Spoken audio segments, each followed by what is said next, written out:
नमस्कार, बहुत स्वागत है आपका। मैं हूं आपके साथ सुमित शर्मा। बुलेटिन में हम सबसे पहले बात करेंगे भूपेश कैबिनेट की अहम बैठक की, जो आज होने वाली है। कई अहम प्रस्तावों पर इस बैठक में मुहर लगेगी।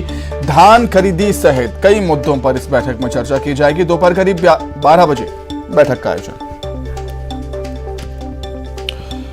तो आज भूपेश कैबिनेट की अहम बैठक होनी है। कई अहम प्रस्तावों पर इस बैठक में मुहर लग सकती है। कई अहम प्रस्तावों को मंजूरी मिल सकती है। धान खरीदी एक महत्वपूर्ण मुद्दा छत्तीसगढ़ में होता है।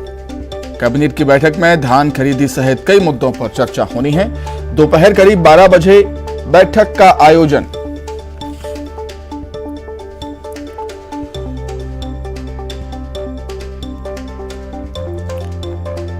तो भूपेश कैबिनेट की अहम बैठक आज, सभी कैबिनेट मंत्री बैठक में मौजूद रहेंगे। कई अहम प्रस्तावों पर चर्चा, कई अहम प्रस्तावों को मंजूरी मिल सकती है। कई अहम प्रस्तावों पर मुहर लग सकती है इस कैबिनेट की बैठक में। धान खरीदी, छत्तीसगढ़ में धान खरीदी एक अहम मुद्दा रहता है।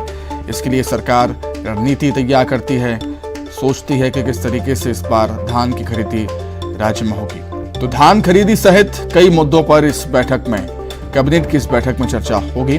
दोपहर 12 बजे बैठक शुरू होगी भूपेश कैबिनेट की।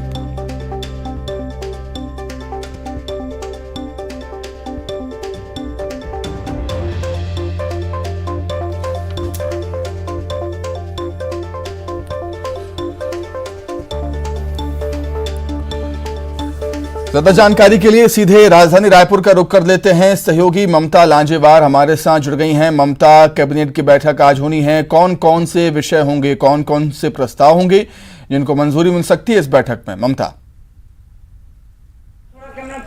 देखिए, आज जो है वो 11:30 बजे कैबिनेट की बैठक शुरू होगी और धान खरीदी को लेकर अगर हम बात करें तो खासतौर पे चर्चा की जाएगी। कल से जो है किसानों का जो पंजीयन है वो 31 अक्टूबर तक किसान पंजीयन करा सकेंगे और नए पंजीयन के वैसे भी सुचारू रूप से व्यवस्था करने के दिए गए हैं। इस बार अगर हम बात करें तो 110 लाख मैट्रिक टन धान खरीदी का लक्ष्य रखा गया है और 5.5 लाख बारदानों की जरूरत पड़ेगी। हालांकि बारदानों को लेकर हर बार हम देखते हैं कि उसकी कमी को लेकर लगातार राज्य और केंद्र के बीच में हमेशा एक तनाव जो है वो दिखाई देता है। दूसरी बात, अगर हम बात करें कई दूसरे जो मसले हैं उनको भी लेकर चर्चा हो सकती है।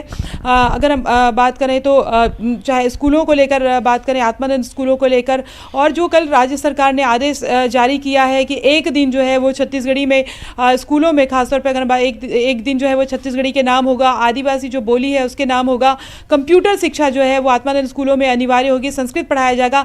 इनकी तैयारियों को लेकर क्या व्यवस्था की जा सकती है, कैसे स्कूलों में जो है वो कंप्यूटरों की व्यवस्था होगी, कंप्यूटर शिक्षकों की जो व्यवस्था होगी।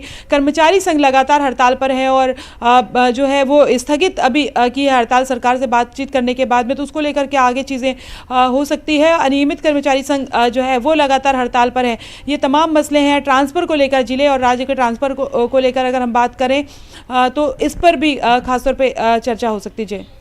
बिल्कुल। अब ममता, दो मेन मुख्य मुद्दों का जिक्र आपने किया। एक तो धान खरीदी और जो हड़ताल कर रहे हैं कर्मचारी।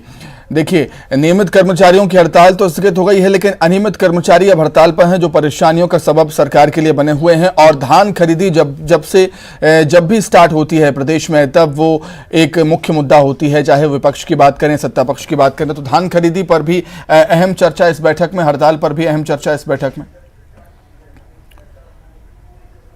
बिल्कुल, देखिए, धान खरीदी को लेकर जो है वो पंजीयन की बात तो आ रही है, लेकिन व्यवस्था किस तरीके से होगी और बारदानों की व्यवस्था किस तरह से की जाएगी, क्योंकि जो बारदानों की कमी हम पहले भी देख चुके हैं, उसको लेकर केंद्र और राज्य के बीच हमेशा तनाव नज़र आता है जब धान खरीदी शुरू होती है, उसको लेकर। दूसरी बात, अगर हम बात करें तो कर्मचारियों की हड़ताल लगातार जारी है। ये ज़रूर है कि जो नियमित कर्मचारी हैं उन्होंने अपनी हड़ताल सरकार के साथ बातचीत के बाद में स्थगित की है, लेकिन ये भी कहा है कि उनकी मांगे अगर पूरी नहीं तो आने वाले समय में वो फिर से हड़ताल पर जा सकते हैं।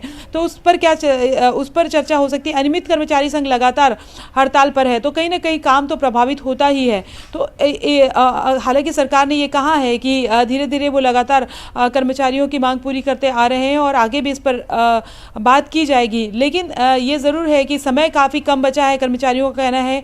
और कांग्रेस ने ये वादा किया था घोषणा पत्र में कि सरकार आने के 10 दिन के भीतर उन्हें नियमित कर दिया जाएगा, तो वो भी अड़े हुए हैं।